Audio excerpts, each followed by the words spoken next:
The first thing I did was I read my own book. Okay? And it was so much information in here that spoke to me and it got me right on track. I think in the last 3 weeks, I think I lost about 12, 13 pounds. And it went really fast. So I already know it's going to be like another month, I'll be where I need to be. But we all put on a little weight. We all have a little stress eating. We all got our vices. We all got things, you know, everything puts on weight. Drinking, eating, not getting enough sleep. If you don't sleep well, that'll put weight on you. So all the information I talk about in my book and pretty much explain that. Then recently I just added 2 new additions, which is 2 cursive handwriting books, 2 coloring cursive handwriting books that focus on economics and money. So these are great for the kids. It pretty much shows them images of themselves. This one focuses on careers. So one thing we don't have, we got a lot of media that shows us in a negative light. So we have a lot of people that are out here performing and pretending to be something they're not. And our children are believing that that's real life. So I created this book so that they can see that we do have different images. We do have career goals. We do have abundance. We are powerful, important, magnificent people. And this is something that needs to be learned at an early age. I dedicated this book to my father, the late Dixon. He actually passed away last year. So this book was dedicated to him. He pretty much taught me to love myself and the importance of self-image early. And I can say, life is rough, right? One thing does not matter. We're all affected by emotions. So what happened with my story, how I came to this book, is that I thought I was okay, y'all. I thought that I had everything together. Although I came from a high conflict home, I thought as I became older, because I got all this education, I thought I was, I had my stuff together. Then one day, I was sitting down and I was evaluating myself, because every now and again I do self-evaluations. So I was like, I really know how to really identify my emotions. I was like, I'm really good at identifying my emotions. Now, I thought this conversation was just me self-evaluating myself. However, God threw in like that, interference and intervening. He said, no, but you don't know how to manage them. I said, well, wait a minute. He said, Danielle, you don't know how to manage them. I said, well, what do you mean by that? I don't know how to manage my emotions. He said, Danielle, you are the runner of all runners. He said, you suppress your emotions. He said, and then once the emotions get to the capacity that you can't hold them anymore, you explode. All this time, I'll be honest with you, when I was suppressing my emotions, like a lot of us, I thought I was controlling my emotions, but at the end of the day, my emotions was really controlling me. So how I came to write this book was because of that conversation. So because I thought I was okay, and God had to intervene and tell me I wasn't okay, I had to start looking at myself and saying, because it was an eye-opener. I said, what is it about me that I need to change?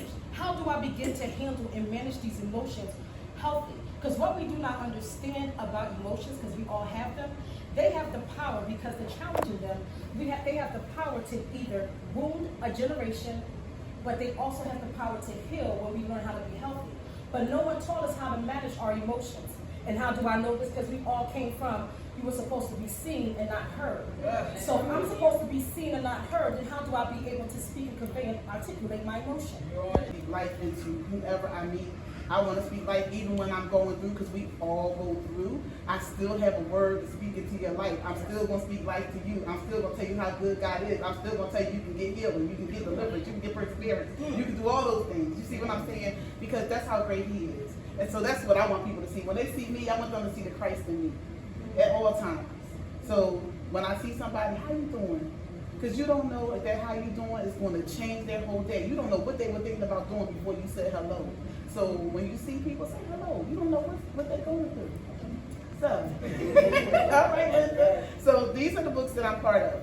In that same film, Life, Love, and Poetry, this is my poetry book. I published it in 2018. It came out on my birthday, which is June the 20th. All right. And these were poems that I have been writing over the years. I never intended for them to be inside of a book. But when I would share with friends or family members, they'd be like, oh, that could be a card, or oh, that could be this, it could be that. And so one of my girlfriends one day began to put my poems together. She pulled them out and started putting them in order. I was like, girl, we ain't doing no book. Well, we have a book. And, I believe that this has helped somebody. These are really, some people say, well, your poems read like a story. Well, yeah, because they really are a story. Because these have helped me to heal, just because I was writing them down. And one thing about me, the type of poet I am, I could be sitting with you, we could be talking about something, you could be telling me a story, and I could probably write a poem about what you said to me, because that's what God downloads into me at that moment. And it's not all the time, but when he does, I'm obedient and I start to write it, you know. And about my poems, one time somebody purchased my book from work, and it's a poem here called Daddy's Little Girl. It's not about me. I wrote it for my daughter because of her relationship with her dad. And so I wrote it, and I didn't think nothing else of it, but it just so happens when the lady got this book and she was flipping through it and she started reading, next thing I know, she's like kind of crying, and I'm like, what's wrong? You know, we're sitting at work, and I'm like, what's wrong? And I'm like, well, what are you reading? And she showed me the poem. She said, oh my God, this is my daughter and her dad. You know. Against the world, it went against me. I don't contribute to the world's bad habits. It contributes to mine. And I didn't choose to go against people's wills. They chose for me. So now I'm a citizen of a chunk of land unknown because of the map it's unshown. I have taken it upon myself to rule, just like you people took upon yourselves to rule over me. How you deceived me, you can't see. Oh, but my rage will be plain to see. But until then, leave me be. Thank you. So, how I survived middle school, the poetry collection, it came along when I was pushed, oh, I resonate with all these poems, I can connect to them, and everybody's like, share them, like, just publish them, just give them to the world. And I was like, no, they're my poems. So, I was holding on to trauma. When I was 12, me and my sisters were removed from my mom's house. We had no idea why. And I thought to myself, wow, that woman, she's so selfish. How could she tell us that we're not worth anything and just let anybody have us? So I developed anger. When I saw my sisters cry, I developed depression. When I told people how I felt, I was told, your kid should be happy. You have food, you have clothes, you have a house. Stop crying. Stop whining about stuff. I had a lot on my mind. I couldn't tell my sisters what I knew about the adult world. My mom was suffering. I had got hit by a bus when I was 9. She was healing. She didn't know how to heal. She didn't have anybody to talk to. I had been a writer. And when I'm about to say I love you, Mom, my mom did not believe, my mom believed I should have went to college for accounting and business, which I did, and graduated with my double major with 2 degrees.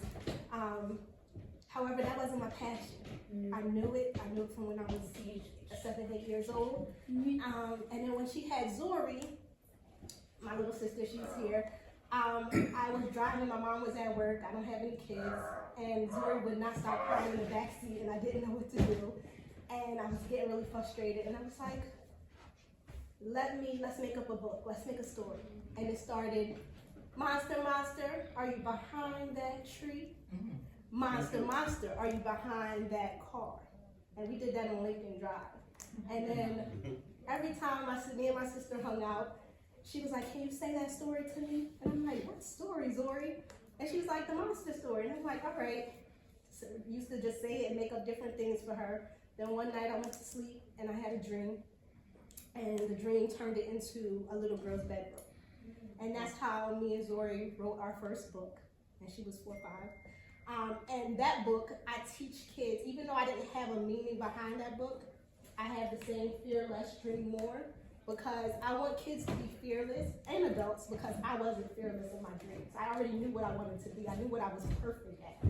I knew my words had meaning, so I teach them to be fearless in their dreams and that they could be anything that they want. And then our second book we wrote, so this is the picture of our first book. Our second book that we wrote was Zori's Day of Pranks. My family is very jovial, so we like to Jamaican people love to run joke. So we're always joking, playing around, busting on each other. So we wrote Zori's Day of Pranks, and everything that we do in our line of books is kind of true to our life. Crazy. I had no clue what I was doing. I became unemployed after giving a company 11 and a half years of my life. And I woke up and it was like, what do I do now? What do I do? I have no money coming in. I had to work it out. Women of color have trouble trusting other women of color. So I was on social media and I was strolling and I came across visionary author Tamara Mitchell Davis. And she was speaking and I was like, she had a really nice voice. Okay.